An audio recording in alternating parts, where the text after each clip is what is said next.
Happy New Year! We are so glad that you are with us today. And we hope you had a very Merry Christmas. And as you're entering into the new year, you're excited for what God has for you. So I want to introduce to you Kaylin Pearson, who is a new friend as well as one of our new volunteers. We interviewed in before Thanksgiving. So Hopefully I'm there. yeah, and then found out that we have a lot in common and same Yes. heart for many different things. So she's going to be a part of this video with me, and I'll tell you why in just a little bit. But I just wanted to let you know that this video series, it's going to be a series, is going to be sent out over the next couple of weeks on Thursdays.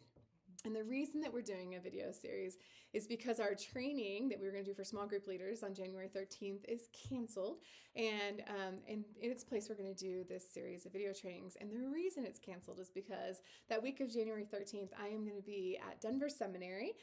And just so you guys know, I am taking classes and pursuing a doctorate in spiritual formation. So, Amazing. so yeah, we're hoping in a couple of years I'll have a demon in spiritual formation, and you can all call me doctor. No, anyways, not really. You don't need to. So anyhow, We will be doing that. so anyhow, yeah. So to start, what we're going to be doing and talking about, I want to bring you back to Christmas. So for those of you who attended our Christmas party, we gave out this sweet little book. It's called A Shepherd's Look at Psalm 23, and it was a little gift. So if you weren't at the party, I'm so sorry you didn't receive it. Go buy it. It is the most precious book. So A Shepherd's Look at Psalm 23, and basically, it's written by a shepherd, and it talks about his care of his sheep.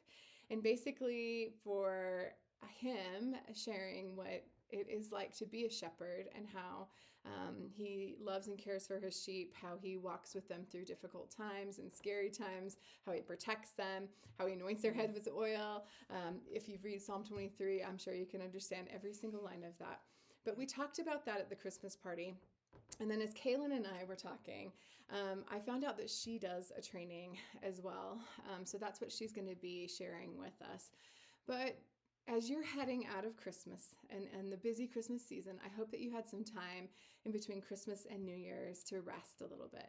And I hope that you take some time to remember that Jesus is your good shepherd.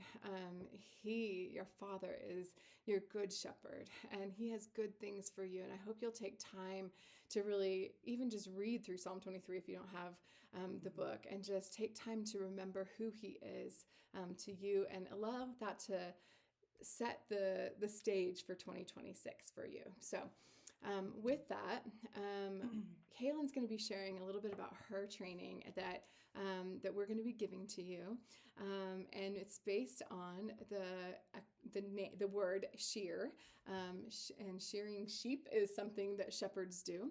So, Kaylin, I'm going to pass this to you and let you do some explaining. Okay. Yeah. Well, thanks for having me, and I'm really excited about this. Yeah, like Jenny said, we were just kind of talking about shepherding, and I was like, oh my gosh, this is like a concept that I love to build off of in order to talk about what does it mean to care well for other people.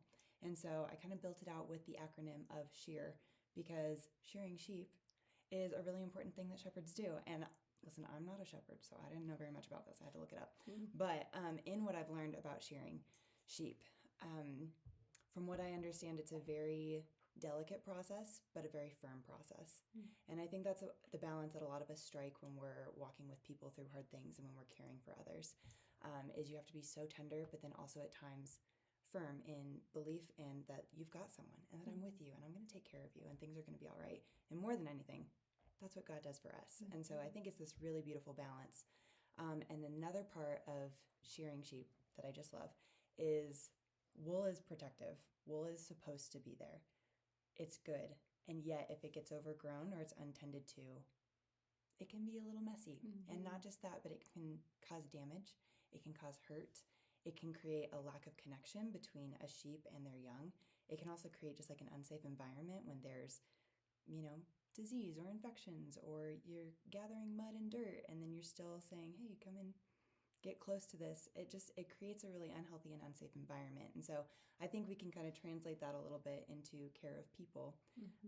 When you go through something hard, you have these protective layers that come in, and those are good. Those are survival things.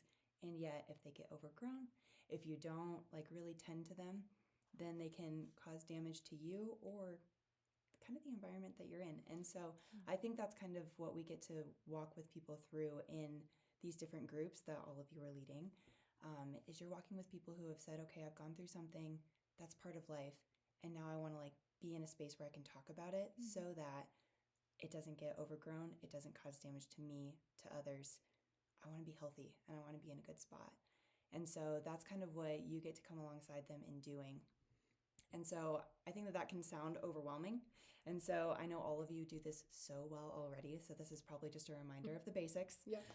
Because the work that you do is incredible. And I'm just so grateful that you have your heart that you want to bring into this and care for others in the body of Christ. And so just as reminders really is what this is. But in terms of like simplifying, okay, how do we just walk with people and walk with them well and tenderly? I built out just like the S.H.E.A.R acronym. So S.H.E.A.R. And S is kind of the main one that we're going to talk about, but I'll just give you a little heads up on all of them. But S is for, first and foremost, just see the image of God. If someone comes to you and they tell you something hard and heavy, I think before anything else happens, just pausing and seeing the person, not the problem, because it's so easy to be overwhelmed by the situation that they brought in or the thing that they're going through and say, oh gosh, that's like so crazy and so big. But first, pause on that. We'll get to that in a little bit. First, just see the person and see that they matter and that the image of God is stamped on them.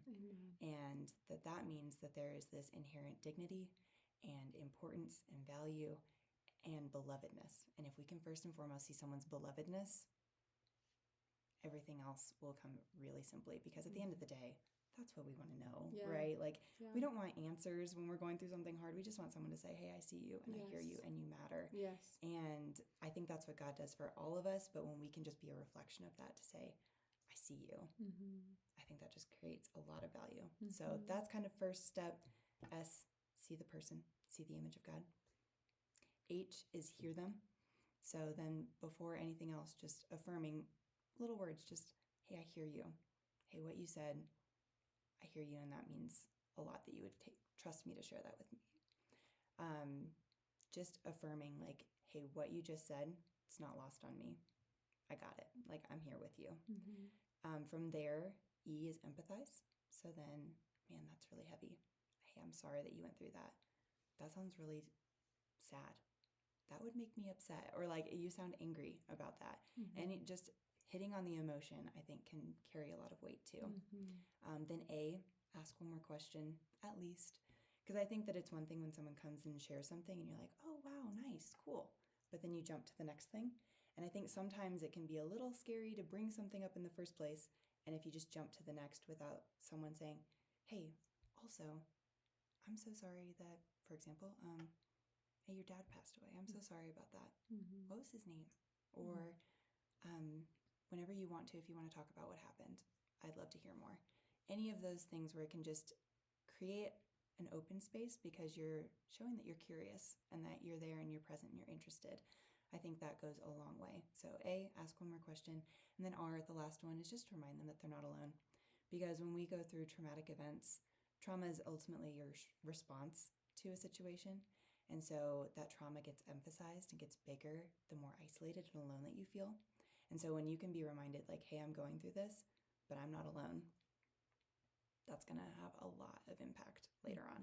So reminding them they're not alone. And I think that that can come in two different ways. And I can talk about that later on when we get into that part. I don't want to give away too much. Yes. But, yeah. I'm going to leave you hanging. Yeah, exactly. Dangle the little carrot. Yes, that's right. Come back and watch more. Right. Kaylin, I love this so much. Specifically because, Lord brought up this book that we were supposed to give out at last Christmas, Shepherd's Look at Psalm 23. And then as you and I talked and you shared this training that you'd done, I was like, oh my goodness, this so goes along with what God was showing us in December and where we're going in the new year. That's so wild. And so you guys are shepherding the people that you're walking with. Obviously, you have a great shepherd, like I said, who's caring for you, but you are also shepherding those that you're walking with.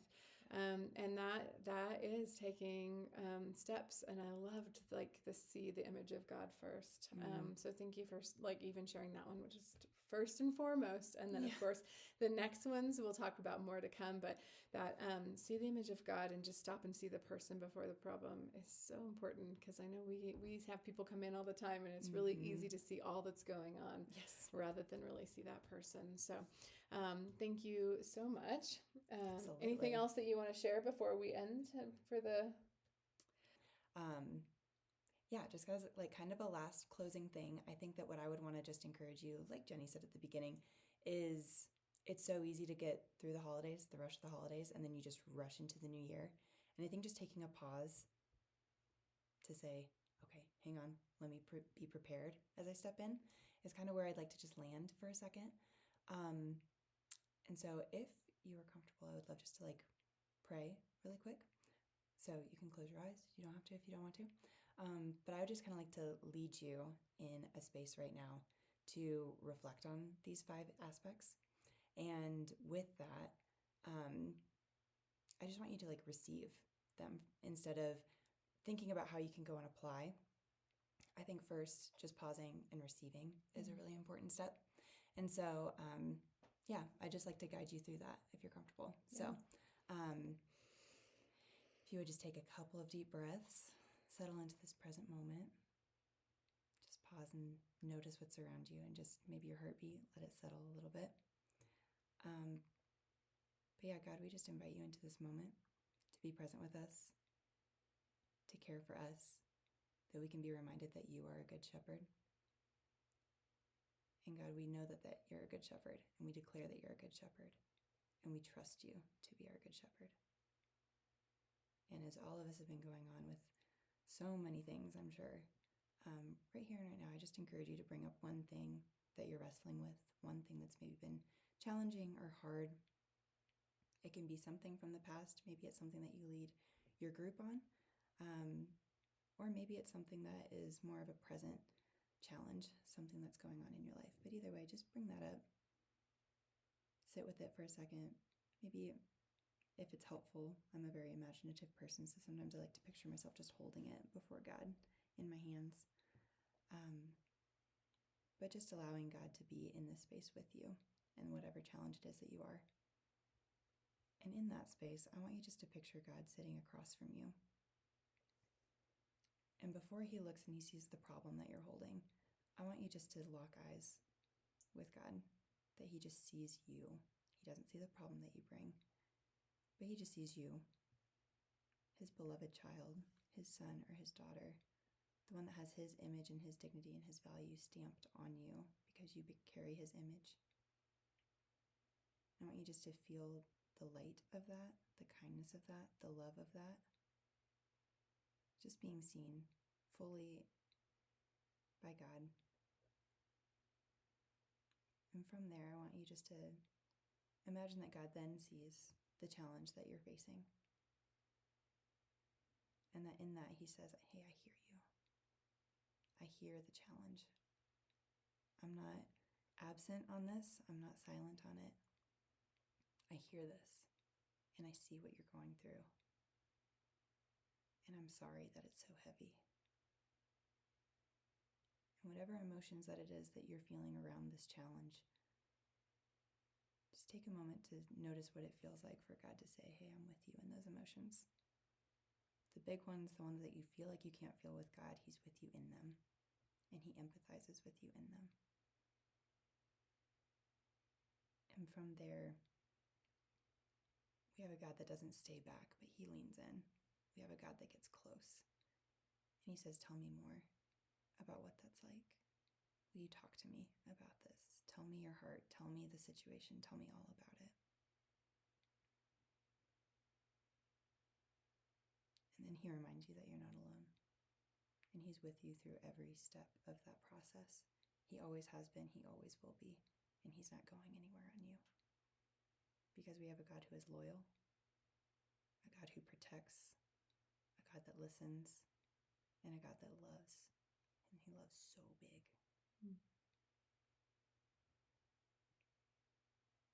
So just take a few minutes just to wrap all that up. And we say, God, thank you for being here, for being our shepherd, for getting close and proximate to our pain, because we know that you are the one that sustains us through the pain and the challenge. And as we unload our hearts right now and work through whatever it is, I pray that you're also then caring well for us, and we can remember that you care well for us as then we go and care for others. And God, thank you for being a God who does that for us. We love you so much, God, and we continue just to walk in step with you. Amen. Amen. Wow. Thank you so much. You're welcome. I hope you enjoy that as much as I did. Yeah, so we will be sending out videos to you, like I said earlier, every week on a Thursday. And so Kaylin and I will go over the rest of the acronym. So we talked about see the image of God today, and then we will have hear them for the H, empathize with them for the E, ask at least one more question for the A, and remind them that they're not alone for the R in the next couple of weeks. So be looking for that in your email. And Kaylin, thanks for joining us. Absolutely. Thanks for so having much. me. All right. Bye, guys. Bye.